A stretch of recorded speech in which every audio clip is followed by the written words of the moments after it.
Hey everyone, did you know that cleaning the root canal system isn't just about removing debris? It's about ensuring complete disinfection to prevent reinfection. Got the power to take you somewhere. In this video, we are discussing the essential role of root canal irrigants in endodontic treatment. As we know, proper irrigation is vital for thoroughly cleaning the root canal system, breaking down necrotic tissue, eliminating bacteria, and removing the smear layer. This ensures better healing outcomes and minimizes the risk of reinfection.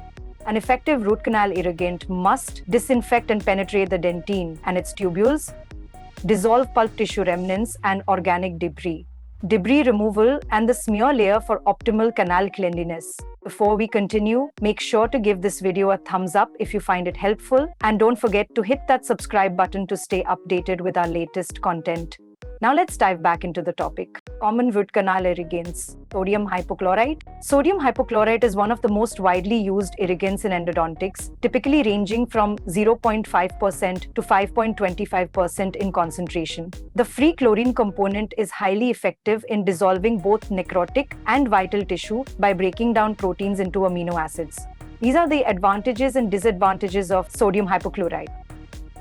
Chlorhexidine. Chlorhexidine is well known for its broad-spectrum antibacterial properties, making it a great alternative when sodium hypochlorite is not suitable. While it doesn't dissolve organic material, it has good substantivity, remaining effective for an extended period in the canal. These are the advantages and disadvantages of chlorhexidine.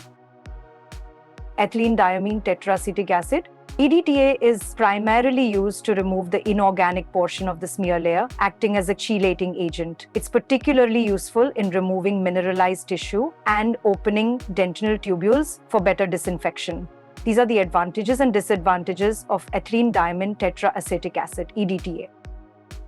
Thanks for watching. If you found this video helpful, don't forget to like, share, and comment. Subscribe for more insightful dental tips and techniques.